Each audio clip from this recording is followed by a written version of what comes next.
But you also talked about the voice technology is not just changing the experience inside our clinics, but as you said, in our homes. And in your book, you talk about the future of diagnostics and evidence-based medicine. Explain this for us. How will it work? Yeah, this is really fascinating to me. This is an area that I think has a lot of potential. And the best way to describe this, I think, is to think of digital photography, because people are familiar with photographs, right? People take photographs with their phone all the time. When you take a photograph, you get what's called metadata in your photograph, right? So you get, in addition to the actual image, you get things like, it'll record, if you want it to, it'll record what camera you use, like the type of camera, the aperture setting, the shutter speed, whether you used a flash, your GPS coordinates. So there's all this data that's collected in addition to just the image. Well, when we speak, when we use our voice, beyond just the words that we say, there's so much more data in our voices as well. The rate that you're speaking at, the frequency, the prosody, there's hundreds, if not thousands of different parameters that you could detect in the voice. And it kind of goes back to that example that I was saying with my son, right? How was school? It was great, or it was great. We as human beings, we can hear that difference. But here's the thing.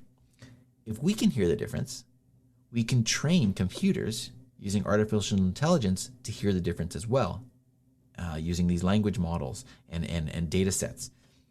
And now if computers can be trained to hear the difference, that means that they can now start to report on those differences. And so they can start to tell you if this person is feeling depressed or anxious, or potentially if there is some cognitive issue, Alzheimer's, Parkinson's.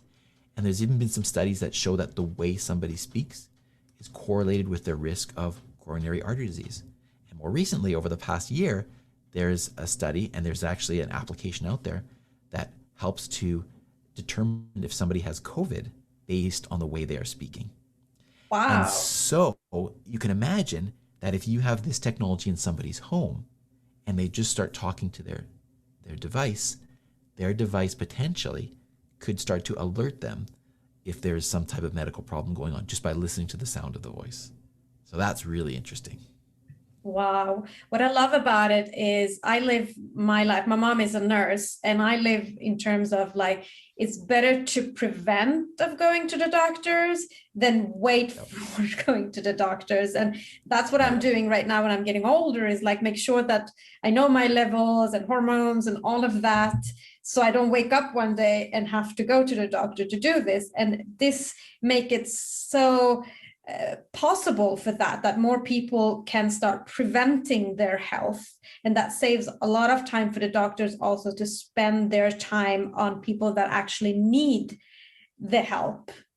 That's right. You can be your own doctor. And what I'm also interested in know then, you and I live in two of the world's top ranked countries with most developed public healthcare systems, Canada and Sweden.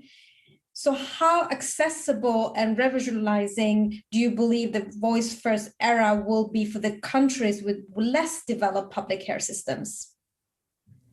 Yeah, that's also a wonderful question. And I'm quite optimistic about that. And the reason is that the voice assistants are actually relatively inexpensive.